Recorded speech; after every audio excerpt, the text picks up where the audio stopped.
Assalamualaikum warahmatullahi wabarakatuh. Apa kabar semuanya? Mudah-mudahan dalam keadaan sehat ya. Baik, pada kesempatan hari ini untuk mapel seni budaya di bab 1 ini cabang seni rupa ya anak-anak. Ibu akan menjelaskan tentang menerapkan ragam hias pada bahan tekstil. Sebelum ke materi, adapun tujuan pembelajaran pada bab ini. Yang pertama, mengidentifikasi teknik penerapan ragam hias pada media tekstil. Jadi kalian dapat menelaah ya, meneliti pembelajaran teknik penerapan ragam hias. Kemudian yang kedua, mendeskripsikan teknik penerapan ragam hias pada media tekstil. Jadi setelah kalian menelaah materi ini, kalian dapat menjelaskan tentang teknik penerapan ragam hias. Yang ketiga, mengekspresikan diri melalui penerapan ragam hias, flora, fauna, dan geometris pada media tekstil. Jadi mengekspresikan diri di sini maksudnya membuat sebuah karya. Ya, jadi setelah kalian mampu menjelaskan apa itu ragam hias, kalian mampu bisa membuat sebuah karya ragam hias. Kemudian yang keempat, mengkomunikasikan hasil karyanya penerapan ragam hias baik itu flora, fauna, dan geometris pada media tekstil baik secara lisan maupun tulisan.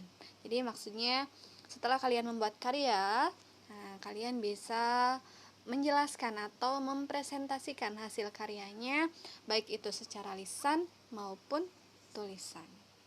Itu ya. Baik, selanjutnya ke materi. Oke, baik, pada kali ini untuk materi pertama ini mengenai pengertian ragam hias. Mengenai ragam hias sebetulnya sudah dipelajari ya di semester 1. Mungkin dari beberapa kalian ada yang masih ingat. Kita lihat ya. Di sini dijelaskan bahwa ragam hias adalah bentuk dasar yang disusun secara berulang. Oke, kita dapat kata kuncinya nih, berulang.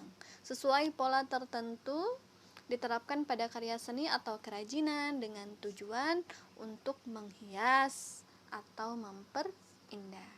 Oke, baik, kita simpulkan bahwa ragam hias adalah bentuk dasar ya, bentuk dasar yang disusun secara berulang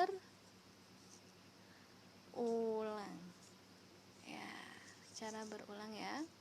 Oke, ini mohon maaf tulisannya jelek ya anak-anak, disusun secara berulang. Oke, nah kemudian di sini dijelaskan bahwa bentuk dasar. Nah, ini maksudnya bentuk dasar gimana sih ya? Jadi bentuk dasar di sini adalah motif. Contoh misalkan kemarin kalian sudah belajar di semester 1, motif itu ada 3 ya, motif flora, fauna, dan geometris. Kita ambil salah satu contohnya adalah motif flora. Nah, motif flora ini dibuat secara berulang ya. Contoh caranya gimana sih membuat motif? Ada yang masih ingat? Jadi pertama kalian buat dulu bentuk dasar sebuah motif. Ini bunga apa ya? Ada yang masih ingat? Bunga Kamboja. Kita buat bunga Kamboja ini, gambar bunga Kamboja ini dibuat sebuah motif ya. Motif bunga Kamboja. Contohnya seperti ini. Oke, kita buat motif ya.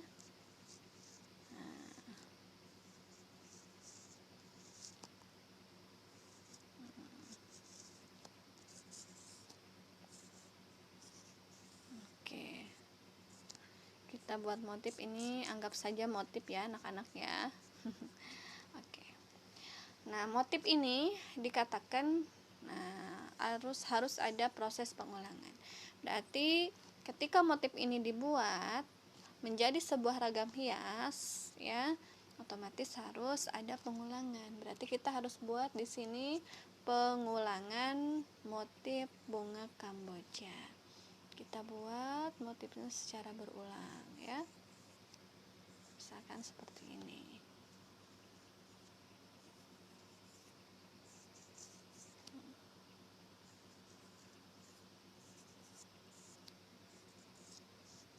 contoh saja ya.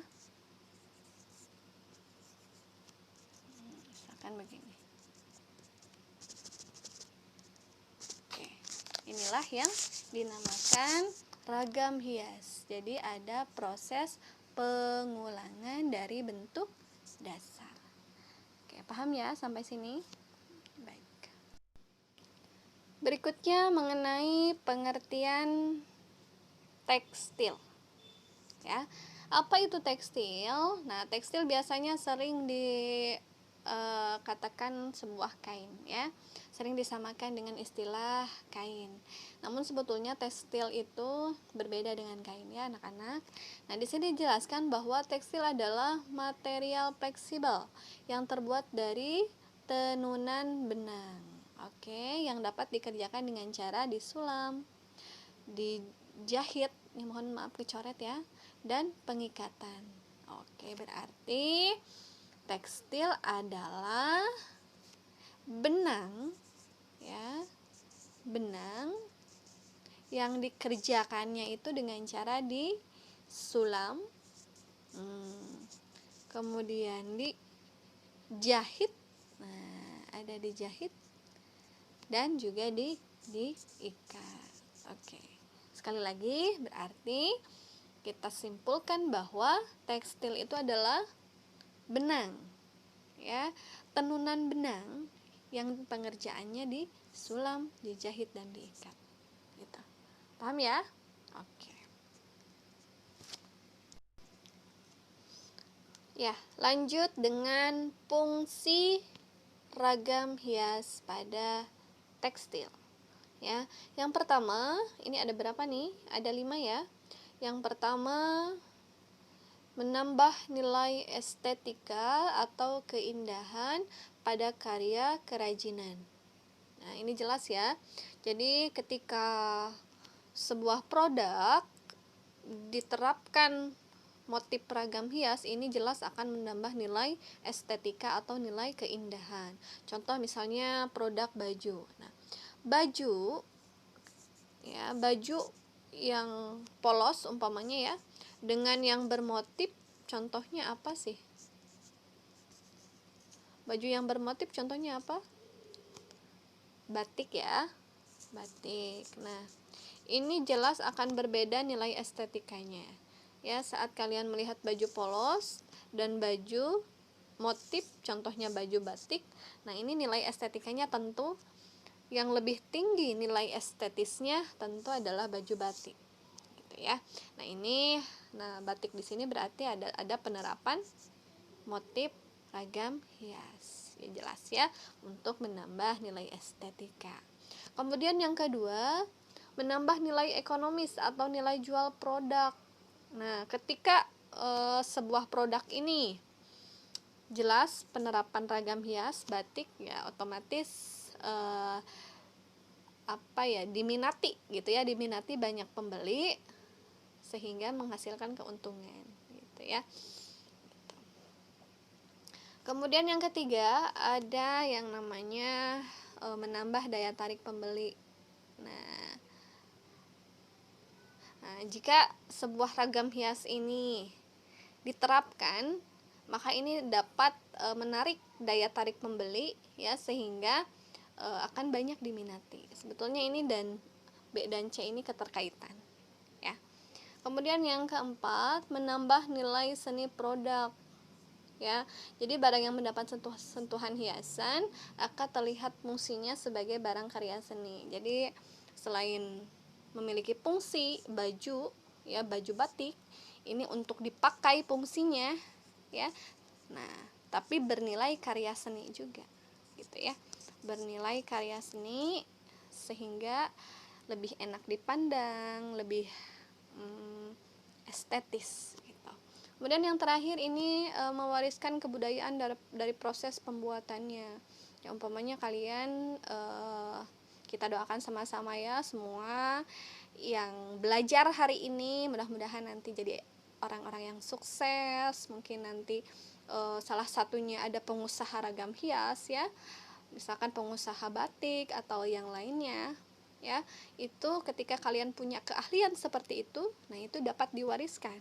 Apakah itu ke keluarga, adik, kakak kalian, ya, saudara dan lain sebagainya. Gitu ya.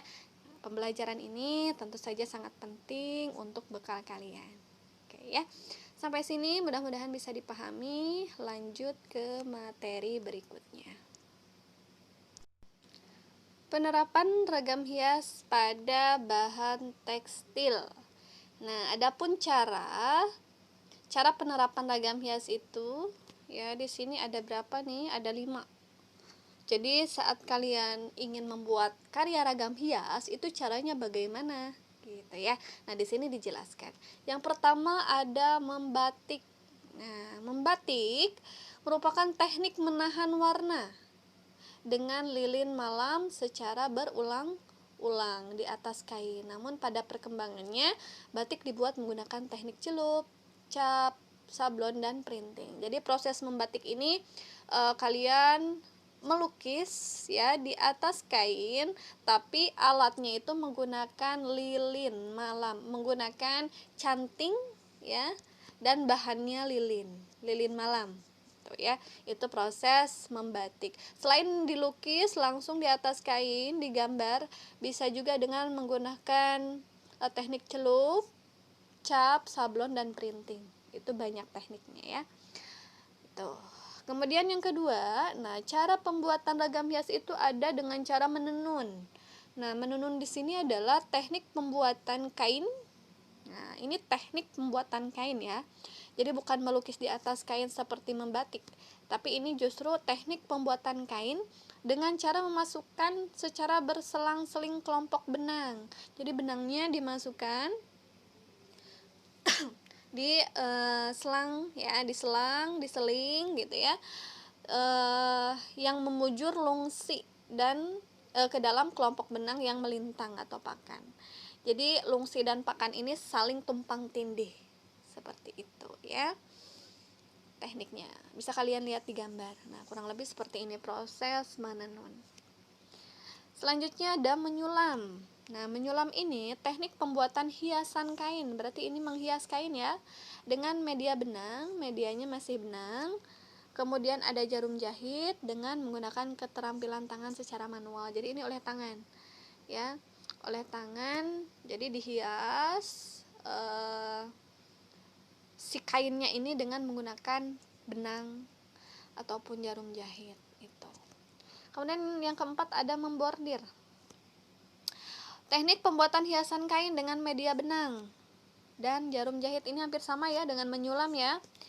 Nah, tetapi membordir ini menggunakan bantuan mesin. Jadi kain dihias menggunakan media benang dan jarum jahit menggunakan mesin. Nah, kalau tadi menyulam sama menghias kain dengan media benang dan jarum jahit menggunakan tangan manual ya kalau menyulam. Nah, membordir ini justru menggunakan mesin. Itu perbedaannya ya antara menyulam dan membordir. Kemudian yang terakhir ada melukis. Nah, melukis di sini teknik pembuatan hiasan. Nah, ini hiasan pada kain juga ya. Menggunakan alat bahan kuas dan cat. Berarti ini langsung dilukis di kain menggunakan kuas dan cat. Itu. Oke, paham ya? Kita simpulkan bahwa membatik ada beberapa teknik untuk melukis ya, untuk membuat ragam hias. Ya, pada bahan tekstil ada membatik, menenun, menyulam, membordir, dan melukis. Nah, membatik ini, kemudian menyulam, kemudian membordir dan melukis, ini jelas proses hiasannya langsung di kain.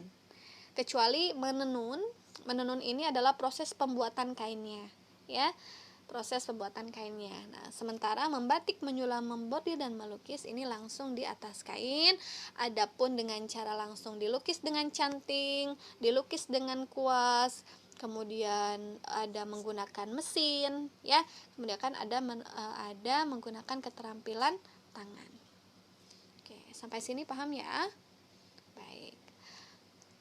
Ya, mungkin sekian untuk pembelajaran pada bab 1 ini.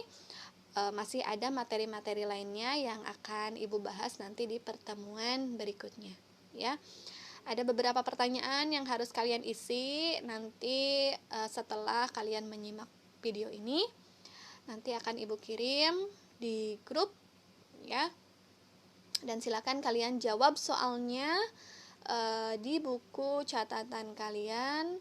Jika sudah, foto dan kirim japri. Seperti itu ya. Terima kasih. Mohon maaf bila ada kesalahan. Tetap semangat belajar. Mudah-mudahan semuanya selalu ada dalam kesehatan ya. Sekian, assalamualaikum warahmatullahi wabarakatuh.